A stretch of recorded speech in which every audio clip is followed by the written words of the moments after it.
Muito bem, meus amigos. Final de semana aqui no Glória e Tradição começando. E hoje eu vou fazer um vídeo um pouco diferente, tá? Um vídeo um pouco mais de reflexão.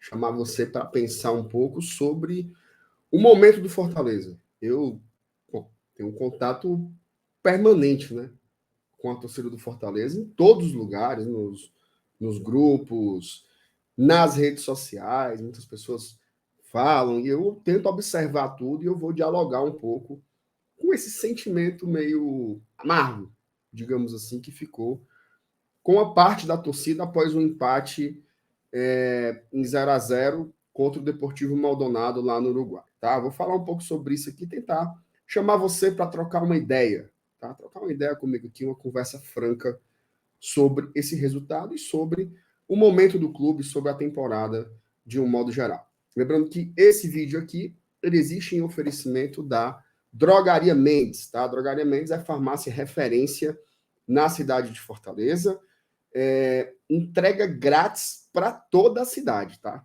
Toda a capital cearense, entrega de medicamentos grátis. Só você ligar para 988-725000, 988-725000, ou você pode simplesmente apontar a câmera do seu celular aqui para esse QR Code, ou ainda, na descrição dessa live, desse vídeo, melhor dizendo, tem um link para você ir direto para o WhatsApp da Drogaria Mendes. Eu vou soltar a vinheta e na volta falar sobre o momento do tricolor de aço.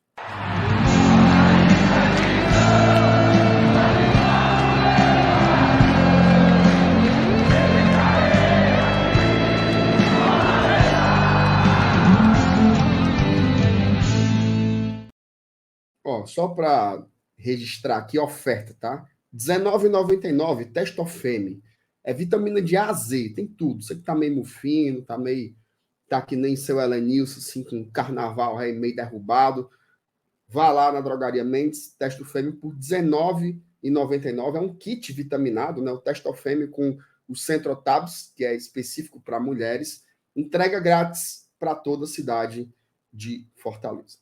Ó, vamos falar um pouquinho sobre essa situação, tirar aqui a nossa tarde aqui da nossa querida Drogaria Mendes, falar um pouco sobre o momento do tricolor. Tá? O Fortaleza fez um jogo contra o Deportivo Maldonado que a gente pode dizer que foi um jogo típico de Libertadores, né? Um jogo muito duro, muito pegado, de muita entrega física por parte das duas equipes. Quem achou que o Maldonado não ia ter torcida, a galera foi, lotou lá uma parte horizontal do estádio, né? Como se fosse ali no Castelão, seria como se fosse a superior central, digamos assim. Jogo duro, mata-mata de Libertadores, fora de casa. Equipes como o Deportivo Maldonado, na verdade, elas são como as equipes que estão na Libertadores de um modo geral. Você pode ter até equipes que são tecnicamente inferiores ao Fortaleza, que têm orçamentos menores que as das equipes brasileiras, mas são equipes, via de regras, muito bem treinadas, tá? E que têm proposta de jogo muito bem definida. E o jogo foi muito claro contra o Maldonado, né? Eles tiveram aquele momento inicial de vir para cima, tiveram ali boas chances, chegaram a fazer o gol, mas foi corretamente anulado pela arbitragem. Mas no segundo tempo foi um time que resistiu à Fortaleza, né? Não conseguiu mais se impor fisicamente e parou de produzir e se defendeu. Teve uma hora ali que nos últimos 20, 30 minutos de jogo, o Maldonado era meia hora para cobrar um lateral, 10 minutos para cobrar um escanteio, toda falta era um moído medonho e o jogo ficou cada vez mais batido. Romarinho apoiou muito, Galhardo apoiou muito, Pochettino apoiou muito, Caleb apanhou bastante também. Foi meio a ideia de jogo deles.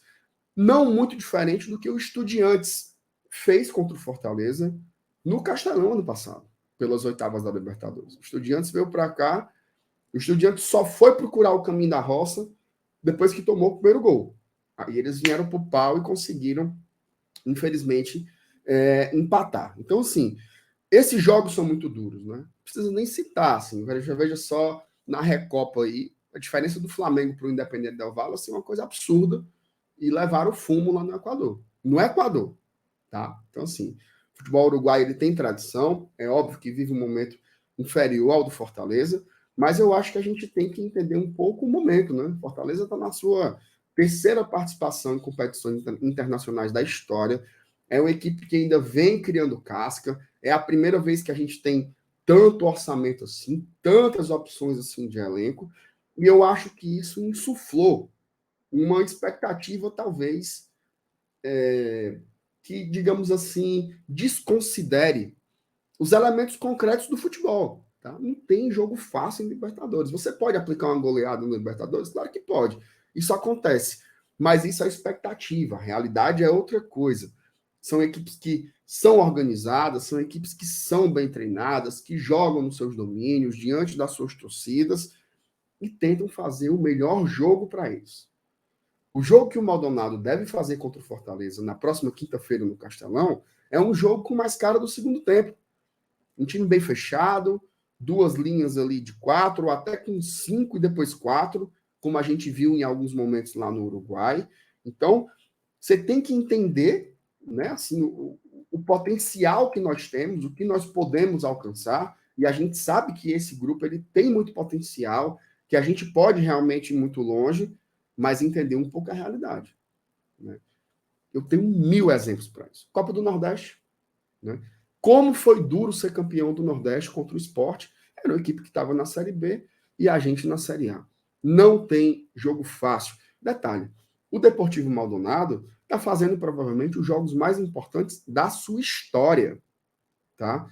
Se a gente faz o confronto mais importante da temporada, eles fazem os confrontos mais importantes da sua história. Então, assim, entender que o adversário está dando sangue, vai tentar se impor fisicamente, vai se aplicar taticamente, vai ter uma estratégia, e isso faz parte. O que eu quero dizer é o seguinte: temos que ter humildade. Tá? Temos que ter humildade. A gente não pode se comportar como torcedores, por exemplo, de clubes do eixo, que quando pegam Fortaleza, acham que vão atropelar. Né? Veja lá qual é a visão que flamenguistas, vascaínos, torcedores do Fluminense, do Botafogo, do Corinthians, do São Paulo, do Palmeiras, do Santos. Olha como eles veem o Fortaleza e como eles acham que vão ganhar de qualquer forma e não ganham. Tá? Não existe isso do atropelo. Se você atropelar um adversário, vai ser pela consequência do jogo, mas a priori, em grandes confrontos, não existe. É Libertadores da América. Tá? Foi assim em outras competições também. Olha como foi a nossa classificação para a Libertadores ano passado. Né? A gente começou a fase de grupos com 2 derrotas, uma dentro de casa e uma lá na Argentina, e o time conseguiu se recompor, conseguiu se recuperar. Então, assim, o recado geral que eu queria dar e o diálogo com a torcida de um modo geral é o seguinte: a gente tem que ter um pouco mais de noção do que está acontecendo, da competição que está sendo jogada, e entender que um jogo como esse dificilmente se resolve nos primeiros 90 minutos. A gente viu que foi a Recopa do Flamengo, viu que foi na própria Libertadores para o Cerro Porteño, tá? Que achou um gol ali 90 e tantos minutos, né? Quase no ganho do Curicó. O Atlético Mineiro não conseguiu sair do 0-0 também contra o Carabobo lá na Venezuela, que é um país de tradição menor ainda no futebol do que o Uruguai. Entendeu? Então, assim, eu acho que tem que ter um pouco de moderação, um pouco mais de humildade, entender a competição e não amofinar, não cair nos discursos, ai que vexame, ai que vergonha. Não é vexame e não é vergonha você empatar o primeiro jogo fora de casa no mata-mata de Libertadores. É um pouco de lucidez, sabe? Às vezes eu acho que o torcedor ele ainda vive, ainda respira certos traumas, né? A gente está jogando uma Libertadores, mas às vezes o psicológico do torcedor é como se fosse ainda lá atrás um mata-mata de Série C, e não é. Não é. Hoje Fortaleza é um clube organizado, profissional, muito bem treinado, com um bom elenco, tá? Mas isso não garante vida fácil. Não é videogame, tá? Se no videogame você colocar um time tecnicamente muito superior ao outro, dificilmente o resultado não vai ser a vitória. Na vida real é diferente, existem outros componentes. E na quinta-feira tem um componente importante a nosso favor, que é a presença da torcida do Fortaleza. Essa é uma das grandes armas da gente. Então, vamos ao estádio quinta-feira, vamos lotar o Castelão e vamos sair de lá com a vitória. Animação. Certo? Tem que ter um pouco de ânimo. Não dá para morrer de véspera. Esse discurso derrotista não combina com a torcida do Fortaleza e não combina com o nosso perfil aqui no Glória e Tradição também, tá? Deixem nos seus comentários a sua opinião sobre essa história toda. Deixa o like se gostou do vídeo, se não gostou, deixa dislike. Tamo junto, um abraço. Seja inscrito no GT, viu, para não perder nada. Valeu, tchau, tchau.